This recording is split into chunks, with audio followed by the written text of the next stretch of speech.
हर व्यक्ति के जीवन के दो पहलू होते हैं, एक वो जहां वह चिंतित होता है और दूसरा वह जहां व्यक्ति खुद को खुश रख सकता है। चिंता को दूर करने का सबसे अच्छा उपाय है कि हम चिंता को ही भूल जाएं और सदैव खुश रहे।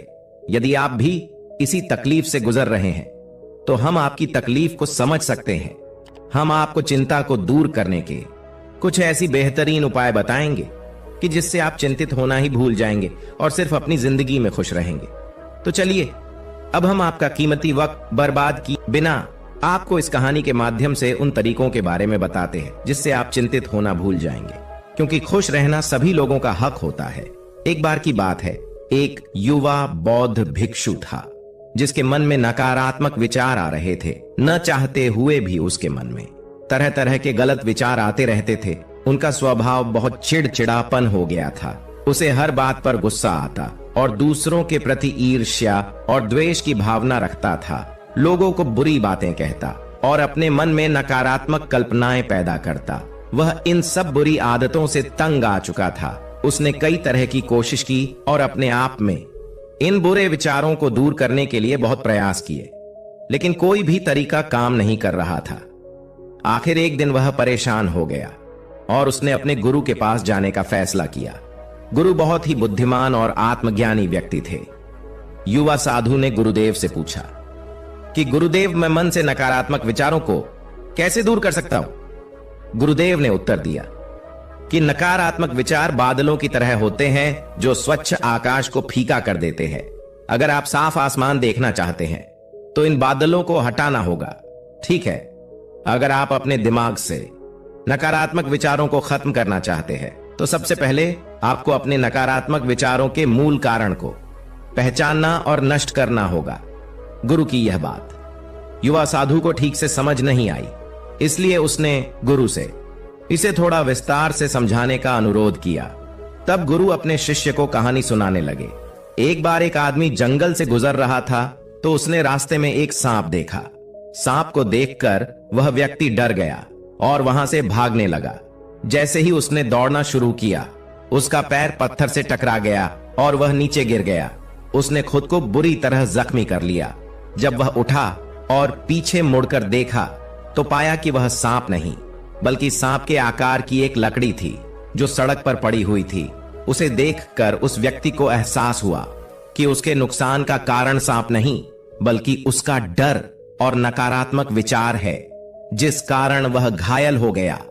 कहानी समाप्त करके गुरु ने उस युवा भिक्षु को बताया कि मन के नकारात्मक विचार जिस कारण वह घायल हो गया। कहानी समाप्त करके गुरु ने उस युवा भिक्षु को बताया कि मन के नकारात्मक विचार इस कहानी में सांप की तरह है, जो आपकी समस्या का मूल कारण नहीं है बल्कि आपके नकारात्मक विचारों का कारण, बेपरवाह भावनाएं और अतीत के हिस्से हैं जो नकारात्मक विचार और क्रोध के रूप में सामने आते हैं। इसलिए अगर आप अपने दिमाग से इन नकारात्मक विचारों को खत्म करना चाहते हैं तो इसके मूल कारण को पहचान कर नष्ट करना होगा। अब हम इस कहानी को अपने जीवन में कैसे उतार सकते हैं, यहां कुछ व्यावहारिक सुझाव दिए गए हैं। पहला सुझाव, नियमित रूप से अपने शरीर का ध्यान रखें। अधिकांश लोग अपने मानसिक रूप को उनके शारीरिक रूप से अलग कर देते हैं।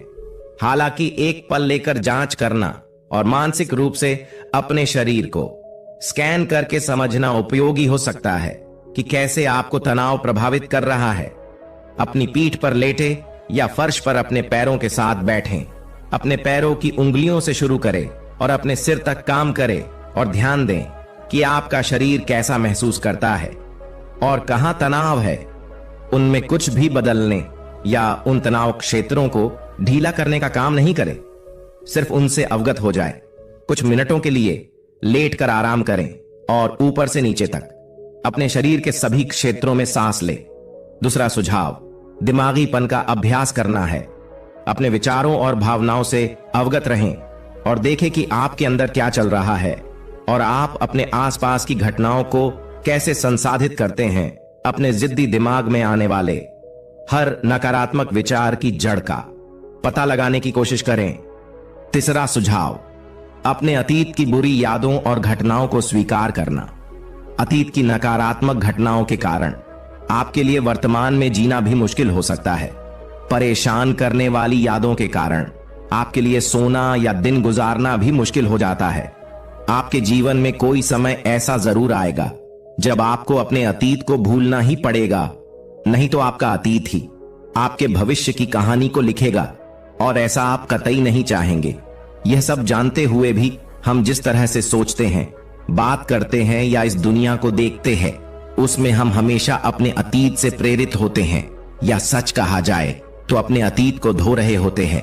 अतीत की यादों से घिरे रहने की समस्या को मैनेज करना बिना अंत का अता पता चले किसी तनी हुई रस्सी पर चलते जाने के समान है।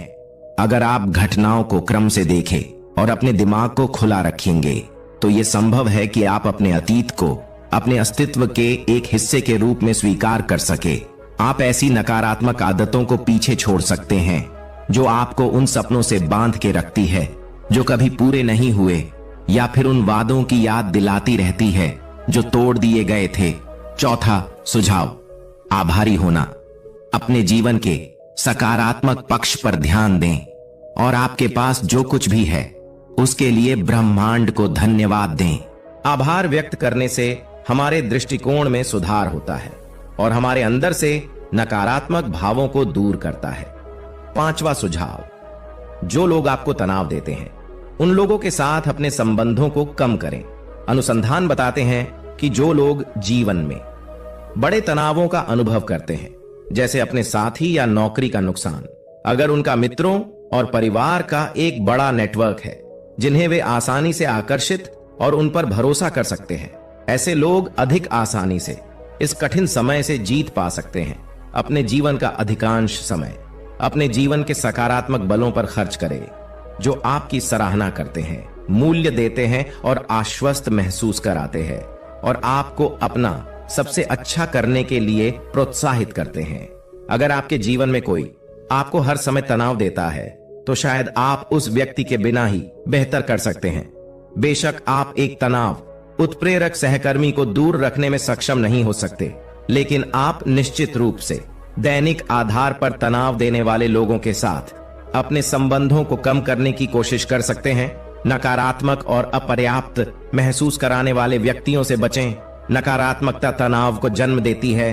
अपने जीवन में नकारात्मक लोगों के साथ अपने संपर्क को कम करने की कोशिश करें। जो लोग आपका समर्थन नहीं करते, अकेले रहने के बजाय उनके साथ रहने की तुलना में आप अधिक तनाव महसूस कर सकते हैं। छठा सुझाव, विशेषज्ञों की मदद लें। तनाव से स्वयं निपटने में कठिनाई आ सकती है, जरूरत पड़ने पर मदद लेना ठीक होता है। अपने चिकित्सक से उस तनाव के बारे में बात करें जिसे आप महसूस कर रहे हैं और उन्हें बताएं कि यह आपको कैसे प्रभावित करता है। सातवां सुझाव, अपने और दूसरों के प्रति दयालु होना, क्योंकि नकारात्मक विचार आत्मदुष्टता और आत्मतुलना से उत्पन्न होते हैं। हम अपने भीतर करुणा लेकर अधिक सकारात्मक और संतुष्ट जीवन जी सकते हैं। संक्षेप में यह कहानी हमें सिखाती है कि नकारात्मक विचार हमारी समस्याओं का मूल कारण नहीं है। असली समस्या हमारे भीतर गहरी है।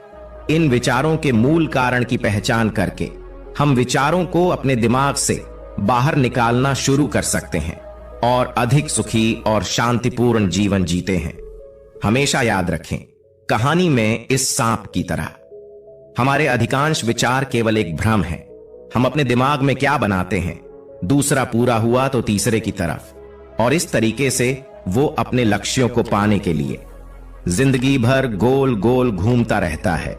इसीलिए जो व्यक्ति अति महत्वाकांक्षी होता है, जिसने बड़े बड़े लक्ष्य बनाए होते हैं, वह वर्तमान में कभी रह ही नहीं पाता। उसका मन सदैव भविष्य की योजनाएं बनाने में ही व्यस्त रहता है। उसका शरीर तो वर्तमान में रहता है, लेकिन मन भविष्य में ही रहता है, जिससे मन और शरीर के बीच दूरी पैदा हो जाती है।